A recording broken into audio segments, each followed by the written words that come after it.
아이들이 그렇게 이게 공부머리가 잘 이렇게 발달되어 있는 착각하시면 안 됩니다. 공부머리가 발달되어 있는 애들은요 손으로 꼽아요. 그 아이들 이외에는 잡아줘야죠. 선생님 어떻게 잡아주셨어요? 네? 따님은 어떻게 잡아주셨어요? 엄마가 학원 돌리던데요?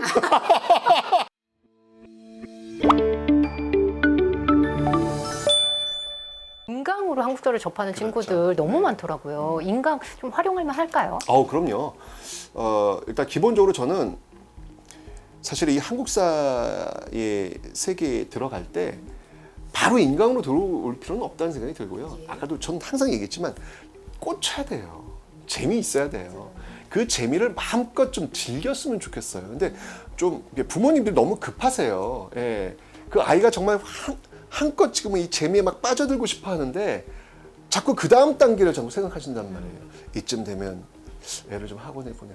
저희 그 연구소가 이제 분당에 있어요. 분당에 있는데 저희는 연구소예요. 부모님들이 너무 많이 오세요. 정말요? 네. 어떤 이유로요? 아니 여기 학원인 여기 선생님한테 좀 배울 수 있는 수업 들으려고요? 수업 들으려고요. 그리고 저희 연구 선생님들이 일을 못 하실 정도세요. 예. 그래서 간판을 떼자 우리가. 교재 만드시는 그렇죠. 예. 정말 많이 오시거든요. 자꾸 너무 그쪽으로 이렇게 가려고 하지 마시고요. 그냥 그 아이가 좋아하는 그 방향으로 좀 계속 좀 밀어주면 이게 남는 겁니다. 이게 절대 손해보시는 게 아니고요. 이게 정말 남는 거거든요. 그 아이의 재미 속에 빠지는 것, 비록 이 아이가 어떤 정해져 있는 커리큘럼, 부모님이 생각하셨던, 부모님이 공부하셨던, 부모님이 익히 경험하고 있는 그 커리큘럼은 아닐런지 모르겠지만 그것보다 더 남는 장사예요. 부모님 그렇게 공부하셔가지고 기억 남는 거 있으세요? 그거 없으시잖아요. 금방 까먹고. 그러니까요. 그냥 그 아이의 즐거움을 좀 냅둬 주시라. 중고생들도 저희 채널을 많이 보기 때문에 수능을 좀 준비하는 친구라면 한국사를 좀 어떻게 공부하는 게 효과적일까요, 선생님? 일단 제가 좀 말씀을 드릴게요. 굉장히 많이 하셨잖아요. 제가 수능 출제 기관에 좀 많이 들어가고 그래서 제가 너무 잘 알고 있기 때문에 말씀을 드리겠습니다.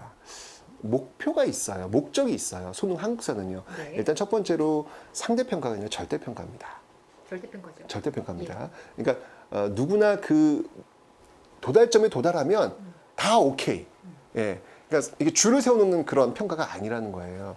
절대평가고요. 두 번째는 뭐냐면 수능 한국사의 목표는 명확해요. 한국인이라면 알아야 될 기본적 소양을 묻겠다가 목표예요. 예를 들면 이런 거예요. 문제가 이게 나와요. 수능 고3들이 보는 시험에 이게 나와요. 자료에 이순신 장군이 활약하는 자료가 나와요. 이순신 장군이 명량에서 신에게는 12척의 배가 있습니다. 라고 하면서 장계를 올리고 명량으로 나아가서 전쟁을 이렇게 승리로 거두는 그 장면 이게 나온단 말이에요. 이순신 장군의 이름까지 나와요. 이 자료와 관련된 전쟁은 무엇인가? 그것도 객관식이에요. 1번 임진왜란, 2번 병자호란, 3번 정묘호란, 4번 러일전쟁, 5번 청일전쟁. 정말요? 네. 4번? 1번이요. 확실합니까? 네. 정답입니다. 네. 이러면 이제 기자님들이 이제 언론에다 이제 쓰시는 거예요. 고3이 보는 수능 한국사가 이래도 되나? 이렇게 쓰시는 거예요. 그런데 아까도 얘기했지만 이거는 모든 학생들이 보는 시험이고 그 학생들한테 한국인이라면 알아야 될 기본적 소양을 묻겠다는 거예요. 이 문제를 그럼 정답률이 100% 나올 것 같아요? 절대 안 나와요. 그래요? 안 나와요. 이거 90%도 안 넘어요, 정답률이요. 어머. 이거조차 모르는 학생들이 여전히 있다는 얘기예요. 그럼 평가원은 뭐냐면 목표가 모두가 다 알 수 있도록 하는 문제. 훈민정음 창제 누굽니까? 세종대왕이죠. 네, 이거 내는 거예요. 이런 식으로요? 그럼요. 이걸 내는 거예요. 이게 목표이기 때문에 수능 한국사는요, 굉장히 쉬워요. 그래서 제가 아까 얘기했잖아요. 위인전으로 출발해가지고 시대사를 이제 공부하고 중학교 때까지 이렇게 재미있게 공부를 해놓으면 그것만으로도 수능 1등급 무조건 받습니다. 그렇겠네요. 네, 무조건 부담을 받습니다. 좀 덜면 더 즐길 수 있을 것 같아요. 그렇죠. 그렇게 하는 이유는 뭐냐면 학교에 진짜 역사 수업을 돌려주기 위해서예요. 왜냐면 평가가 어려우면 옛날에 한국사가 되게 어려울 때가 있었어요. 꼬죠, 선생님. 정말 다 꼬고. 지저분한 문제. 그 날개에 본문도 아니야. 본문도 아니야. 그 여기 날개에 있는 거를 내요? 그게 답지예요. 정말 고문이에요, 그건요. 그러면 어떻게 하면 학교에서는 그걸 맞춰야 되니까 그런 식으로 되겠죠. 달달달달달 외울 수밖에 없는 거예요. 아이들이 그냥 미쳐버린 거죠. 선생님 근데 내신은 좀 다르지 않나요? 아, 내신이 문제죠. 학교 수업은 좀 다르잖아요. 선생님. 그래서 제가 보는 지금 경우 아직도 남아있잖아요. 그러니까 왜냐면 예. 이유가 있어요. 상대평가. 맞습니다. 내신 상대평가예요. 그래서. 예, 근데 예, 지금 이것도 지금 바뀔 겁니다. 예, 이것도 지금 절대평가로 아, 왜 우리 학생들을 이렇게 자꾸 상대평가로 얽어매는지 저는 절대평가주의자이기 때문에 저는 상대평가 정말 좋아하지 않거든요. 예. 그건 어른들이 그저 사회 속에서 그저 오징어 게임 하라고 하고요. 학생들마저 왜 오징어 게임을 자꾸 시키는지 모르겠어요. 그러니까요. 예. 살아남게. 그렇죠. 그러다 보니까 내신에 있어서만큼은 아직까지는 네. 그런 지저분한 문제들이 나올 수밖에 없다라는 거기에 말씀을 제가 익숙한 친구들 드립니다. 많은 것 같아요, 선생님. 아직. 그러니까 학원 가는 거예요. 제가 아까 말씀드렸잖아요. 중학교, 고학년 그리고 고등학생이 되면 어쩔 수 없이 현실에 부딪힐 수밖에 없다. 그때 가서는 외워라. 야, 네. 선생님 예전에 대검고등학교에서 네, 20년 네, 네. 이상 재직을 하셨잖아요. 네, 네. 선생님이 직접 출제를 그럼 그때는 하셨을 거잖아요. 네, 그렇죠. 내신 시험을. 네. 내신 시험 어떻게 출제하시나요? 뭐- 팁을 주신다면? 제가 말씀을 드릴게요. 교과서를 좀 어떻게 활용하면 좋은지. 활용이요? 무조건 외워야죠. 무조건요? 무조건 덜덜덜덜 외워야죠. 아. 네. 제가 팁을 좀 드릴게요. 네. 수능이나 한국사 능력검정 시험의 문제들과 내신 문제들의 차이점. 내신은요, 뭐 다 그런 건 아닌데 이걸 함정을 파야 돼요. 예를 연결해야 들면, 되니까. 그렇죠. 예를 들면 이런 것이죠. 병자호란 때 이순신 장군이 활약하였다. 자, 이런 그 선지를 예. 1번, 2번, 3번, 4번, 5번 중에 하나 배치를 해요. 네. 그러면 이제 학생들은 병자호란도 알아야 되고 이순신 장군도 알아야 되는 거예요. 병자호란? 이순신? 일단 이 자료에 병자호란 시대는 맞긴 맞는 거야? 맞는 것 같아. 근데 그럼 병자호란 때 이순신 장군이 활약을 한 거야? 그러니까 이 고민들을 해야 되는 거예요. 왜냐면 변별을 하기 위해서는 이렇게 함정을 파는 선지들을 계속 쓰는 넣어야 경우가 돼. 있잖아요. 아마 학창 시절에 이런 거 많이 경험하셨을 거예요. 네. 그런데 수능하고 한국사 능력검정 시험 출제 원칙이 있어요. 비역사적 사실의 선지는 쓰지 않는다는 거예요. 자, 병자호란 때 이순신 장군이 활약했습니까? 안 했습니까? 안 했죠. 안 했잖아요. 예, 예. 이건 비역사적 사실이잖아요. 예. 이 문장은 쓸 수가 없어요. 그렇구나. 네, 함정을 팔 수가 없다는 거예요. 굉장히 중요한 팁인데 오늘 네. 제가 이런 걸 이렇게 받아 푸네요. 적으셔야 될 것 같아요. 네, 이거 푸네요, 진짜. 그렇기 때문에 수능이라든지 한국사 능력검정 시험 또는 공무원 시험을 볼 땐 그런 스트레스는 좀 내려놓으시라. 근데 이게 학교 내신에 굉장히 익숙해 있는 분들은 막 고민을 해요. 네, 이게 맞나? 내신이랑 많이 다르네요, 달라요. 선생님. 네. 그래서 내신 공부할 때는 그러니까 그런 함정에 빠지지 않으려면 예. 방법이 없어요. 그때는 좀 외워야 돼요. 됩니다. 그러니까 외워야 되는데 예. 선생님 그러면 반대로 어떻게 하면 잘 외울 수 있나요? 그렇죠. 예. 그러니까 이걸 무작정 외우면 너무 힘들잖아요. 너무 힘들죠. 그래서 이럴 때는 그 인터넷 강의가 내신용 강의 아주 디테일한 그런 강의들이 있어요. 그런 강의에 좀 도움을 받으시는 게 예. 시간을 줄일 수 있는 방법이다. 선생님 따님이 있으시잖아요. 네. 고2 이제 고1이 됐습니다. 선생님 한국사 어떻게 도와주세요? 혹시 선생님만의 특별한 방법, 자녀 교육법 있으실까 궁금하네요. 부모가 자식을 가르치지 않는 것은 철칙입니다. 철칙인가요? 아, 선생님 아내분도 선생님이시라고. 네, 저희 둘은 절대 가르치지 않는다. 왜냐하면 가르치면 그때부터 욕설이 나오기 때문에. 어찌 자녀를 가르칠 수 있겠습니까? 그래서 저는 그래서 아빠 인강을 봐라. 인강을 네, 봐라. 아빠 인강을 봐라. 가장 친절한 아빠가 거기 있다. 현장의 아빠는 하나도 친절하지 않다.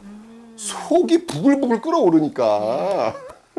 아 지금 야, 아까 얘기했잖아. 그렇게 되죠, 선생님. 네, 이렇게 되니까 아빠 인강을 봐라. 이렇게 제가. 지금 코로나 때문에 속 끓는 부모님들 너무 많으시거든요. 네. 이런 분들한테 자녀 교육 쪽으로 좀 조언을 해주시면 좋을 것 같아요. 저희 그러니까. 채널이 학부모님들이 정말 많이 보시거든요. 아빠 엄마가 뭘 가르치려고 하진 않았으면 좋겠어요. 그냥 사실 교육이라고 하는 공간에 가면요, 우리 학생들은 정말 스트레스를 많이 받습니다. 제가 교육이라는 공간 속에 있었잖아요. 네. 그 아이들은 그 교육이라는 공간, 뭐 학원도 있겠고 학교도 있겠고 거기에 들어오는 순간 너무 스트레스를 받아요. 왜냐면 보이는 게 다 비교 대상이잖아요. 사람이 그 불행해지는 순간이 어떤 순간이냐면 자기 자신이 비교 대상이 된다는 것을 인지하는 순간 그때부터 엄청나게 불행해져요. 어마어마한 스트레스를 받거든요. 우리 학생들은 그 교육이라는 공간, 학교나 학원 속에 가버리면 그냥 비교가 되는 거예요. 집에 와서마저도 그 부모님이 뭘 가르치려고 하고 화내시고 열받아 하시면 학생들은 숨 쉴 수 있는 공간조차가 없는 거잖아요. 그래서 아버지 어머님은 그냥 위로해 주시고요. 응원해 주시고요. 토닥여 줬으면 좋겠다. 그게 아빠 엄마의 역할이다라는 것. 그렇게 마음 먹었다가 요즘에 학습 격차가 네. 코로나 때문에 중위권이 사라지고 상위 학습 격차가 두드러진다 이런 얘기들이 너무 많아졌거든요. 그럴 때마다 많이 무너지시는 것 같아요. 부모님들이. 그러니까 그걸 왜 부모님들이 그거를 소화를 하시려고 합니까? 안 된다니까요. 애들한테 놔둬라. 나더라가 아니라 네. 뭐 집에서 혼자 못해요. 활용해라. 아이 그럼요. 집에서 혼자 사교육을 활용해라. 우리 아이들이 그렇게 이게 공부머리가 잘 이렇게 발달되어 있는 착각하시면 안 됩니다. 공부머리가 발달되어 있는 애들은요 손으로 꼽아요. 그 아이들 이외에는 잡아줘야죠. 선생님 어떻게 잡아주셨어요? 네? 따님은 어떻게 잡아주셨어요? 엄마가 학원 돌리던데? 점점 학원인가요, 선생님? 아니 지가 혼자 못하니까 그 요즘 뭐 이렇게 뭐 독서실도 뭐 스파르타 독서실도 있고 막 있죠. 그렇더라고요. 예. 예. 아니 프리미엄 너무 달라졌어요. 우리 딸은 머리가 나빠요. 제가 얘기했지만 네. 공부 머리가 있다라고 착각하시면 안 돼요. 다 대부분이 머리가 나빠요. 그러니까 저는 학교라고 하는 공간이 너무 서글픈 게 예. 학교는 점수를 가지고 아이들을 평가하는 기관이 아니에요. 학교는 공부 머리가 있는 애들도 있고 예. 체육을 잘하는 애들도 있고 음악을 잘하는 애들도 있고 다양한 색깔을 갖고 있는 아이들이 와가지고 그 색깔을 모두 다 인정받아야 되는 공간이에요. 아, 그런데 학교는 그렇게 안 해요. 그렇. 오로지 공부 머리만 있는 아이들이 1등이라고 이야기를 한다고요. 절대 그런 공간이 아니거든요. 저는 공교육은 그래서는 안 된다는 생각이 드는 것이죠. 입시라고 하는 것 때문에 이렇게 가는데 부모님들도 거기에 오염되어 계세요. 우리 아이들을 너무 공부 머리가 있는 것이라고 믿지 마세요. 없는 애를 왜 자꾸 있다고 생각하세요? 부모님도 머리 안 좋으신 분들 인정하시지 않습니까? 저도 머리가 안 좋거든요. 저도 고등학교 때 예. 공부로 머리로 공부한 스타일이 아니라 저는 엉덩이로 공부했거든요. 그러셨어요? 예, 머리가 나쁘더라고요. 저는 수학문제 딱 나왔는데 제 옆에 있는 친구가 이제 전교 1등 하는 친구인데 야 신기해요. 나는 아무리 수학 문제 그 길이 안 보이는데 야 그래서 이거 좀 풀어볼래? 그럼 그 친구 길이 쫙 나오는 거예요. 제가 아무리 노력을 해도 저게 안 전 머리가 없는 거예요. 그 머리는 없는 거예요. 근데 그 머리가 없다고 해서 제가 그 친구가 떨어지는 친구냐? 아니라는 거죠. 물론 그때 그걸 못 느꼈어요. 그래서 자괴감 느끼셨죠? 자괴감을 느끼고 자존감 떨어지고 나는 왜 이런 걸까? 그 경험을 저는 제 딸한테는 해주고 싶지 않더라고요. 예. 이 아빠가 머리가 나빠서 자존감이 떨어졌던 그 경험을 똑같이 딸한테는 해주고 싶지 않더라고요. 예. 그래서 부모님들도 한번 스스로 돌아보세요. 머리 좋으셨어요? 그렇지 않은 분들이 대부분이잖아요. 그럼 그 자식도 그럴 확률이 많아요. 유전자의 힘은 강합니다. 근데 우리 아이는 다르겠거니 이렇게 생각하시죠? 그러니까 다를 수 있겠지만 그게 공부로만 모든 것들이 만들어진 것은 결코 아니다. 우리 한 아이들의 색깔을 존중해 주시고 그것을 찾을 수 있도록 도와주는 게 저는 진짜 부모의 역할이다. 그 아이가 그래야 행복하게 살 수 있습니다. 네. 그 아이가 성장했을 때 부모님의 가장 큰 꿈은 어떠한 환경에서도 어느 시간에서도 어느 공간에서도 자기의 중심을 갖고 행복하게 살기를 원하지 않으시나요? 원하시죠. 그거잖아요. 예. 그게 정답이잖아요. 그런데 왜 하나의 답을 강요하는 건가? 학교에서 그렇게 안 되니까 그런 것 같아요. 그러니까요. 성적으로 나오니까요. 그러니까 이게 어떤 그 사회적 합의 속에서 나오는 건데 저는 그러한 것들이 좀 무너져야 되는데 진짜 무너지고 있습니다. 지금 전 진짜 이해가 안 되는 게 예. 옛날에는요 부모님들 시대만 해도 좋은 대학을 가면 적어도 미래가 보장이 됐어요. 그렇죠. 길이 있었다고요. 명문대 가면 네. 시험도 잘 됐으니까. 근데 지금 그렇지 않아요. 안 되죠. 지금은 그런 시대가 아니에요. 그런데 예전에 비해서 지금 더 이 명문대에 다들 왜 이렇게 꽂혀 계시는지 모르겠어요. 그나마 그런 생각하는 것 같아요. 그나마 거기라도 나오면 취업이 너무 어렵다고 하니까 그나마 거기라도 나오면 취업이 조금 더 되지 않을까 이런 희망 그 있는 것 같아요. 희망고문이에요. 희망고민이죠. 이 취업 이외에 취업이라고 하는 게 대기업 취업을 먼저 염두에 많이들 두시는데 그거 이외에 할 수 있는 영역의 일들이 옛날에 비해서 굉장히 다양해지고 있어요. 그리고 요즘 그래서 초등학생들 이렇게 설문조사 해보면 뭐 1등이 옛날에 뭐 대기업 뭐 또는 뭐 교사 예. 공무원 이런 거였는데 요즘 아니거든요. 크리에이터. 다양한 어떤 크리에이터나 뭐 이런 것들이 나오고 있는데 직업의 다양성이라든지 사회의 다양성이 나타나고 있기 때문에 저 10년 뒤에 부모님들이 생각했던 그 사회의 모습과는 전혀 다른 세상이 올 거라고 저는 확신합니다. 그래서 우리 아이들을 너무 하나의 길로만 몰고 가진 않았으면 좋겠다. 부모님이 좀 더 깨어 계셔야 되겠네요. 다양한 길을. 저는 그랬으면 좋겠어요. 지금 막막해 하시는 분들 굉장히 많거든요. 현실과 또 마음속으로는 그렇게 안 해야지 했다가 애가 또 열심히 안 하는 거 보면 혼내기도 하고 이런 부모님들 정말 많거든요. 좀 흔들리는 부모님들을 위해서 끝으로 조언 좀 부탁드리겠습니다. 아니 근데 그런 건 있어요. 근데 아이들이 그렇다고 해서 그러면 알아서 그럼 그 길을 찾아가느냐? 못 찾아요. 쉽지 않아요. 그래서 제가 말씀을 드리는 거예요. 그래서 그 아이들이 찾아갈 수 있도록 부모님들의 역할은 좀 조언해 주시고 뭘 하고 싶다면 좀 서포트 좀 해주시고 하고 싶은 게 없다면 그냥 그 길 정도. 제가 저 같은 경우도 지금 아이의 색깔은 다양합니다라고 얘기하면서 우리 아이 사교육 돌리고 있잖아요. 이건 모순 아니냐? 그런 건 아니고요. 저는 우리 아이가 하겠다니까 하는 거예요. 공부를. 예. 근데 뭐 성과 잘 안 나오더라고요. 그래요. 지금 공부머리가 안 되니까.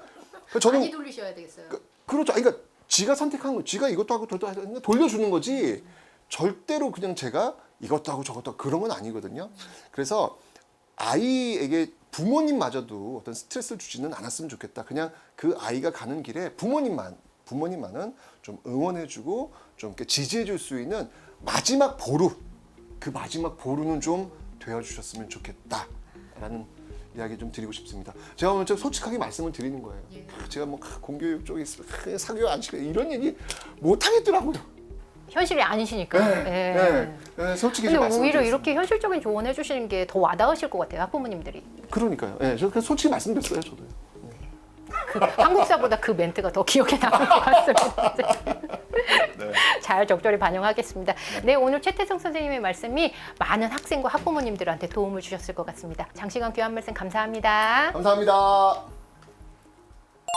대기자 TV